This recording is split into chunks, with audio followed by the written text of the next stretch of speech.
Tingnan nyo to mga lodi, bukod pala sa tanghulo, pwede mo palang gawing cotton candy yung prutas oh. Iniikot niya lang ganun pagkasawsaw sa asukal, iniikot niya lang ganun. Nagkaroon na ng cotton candy yung mga lodi oh. Wala, legit kaya yan, so titingnan natin kung legit yan. So, subukan din natin, okay? Let's go! So mga lodi, ito na yung ating gagamitin. So, ito na lang gagamitin ko, bayabas, yan, parang hilaw pa. Ang tigas nito. Tapos, yan, may asukal na rin tayong puti. So, titingnan natin kung gagana nga yun pag ginayon. Ay, nagkaroon ng cotton candy. Naging cotton candy yung asukal, ano? So, wag na natin patagalin to. Yung mga lodi, tusukin na natin itong ating bayabas. Sana lang matusok natin siya kasi parang antigas. Okay, tusukin na natin. Yung mga lodi, eto na. Ayan. So, titingnan natin kung tunay nga yung pag ginanon. Nagkaroon ng ano yun? Cotton candy, ano? Ang galing. So, simulan na natin to. So, mga lodi, magsimula na tayo. So, ilalagay ko na itong asukal. So, ito mga lodi, lagay na natin. Yan.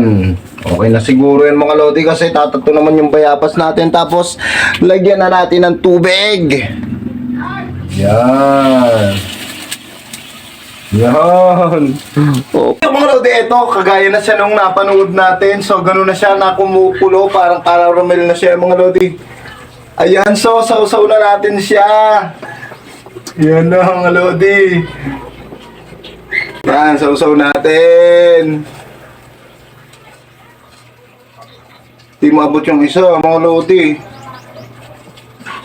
Hello. Yan. Yan. Okay na siya. So, patayin ko muna yung apoy. Okay na. Yan. Ito na the moment of truth, mga lodi. The moment of truth. Ito na. Atin muna patayo-tayo. Na konti lang. Ito na the moment of truth, mga lodi. In 3, 2, 1. Hello. Hello, ano malalaglag? Hello. Hello, ayaw naman.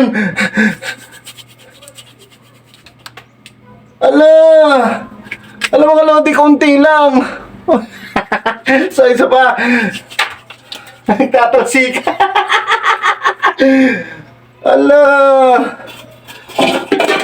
Mga lodi, hindi naging cotton candy.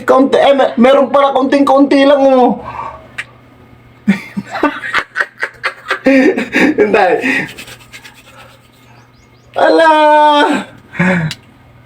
So,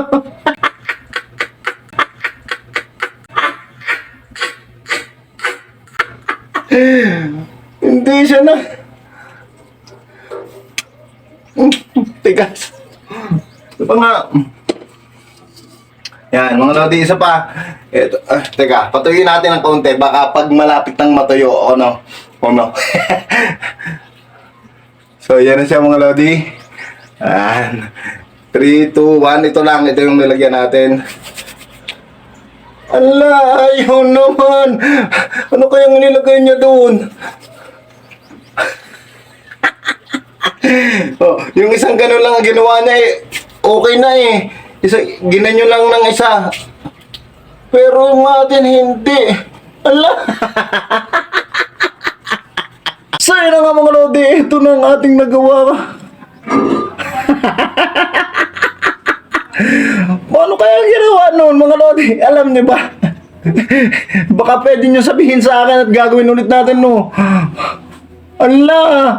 So try natin kagatin. Kasi parang hilaw pa itong nakuha ko. Itatry lang naman natin kung legit pag ginano na nagkaroon ng cotton candy. Pero hindi natin nagawa candy lang, walang cotton.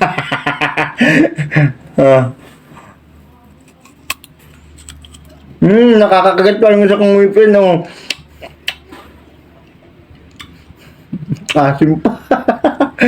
Yung mga lodi, baka alam nyo kung paano yung gawin at saka kung ano kayang inilagay niya. Baka may inihalo pa sa bukod sa asukal, ano? Kasi isang ganun lang, naging cotton candy na siya. So, kayo na bahalang humusga, mga lodi.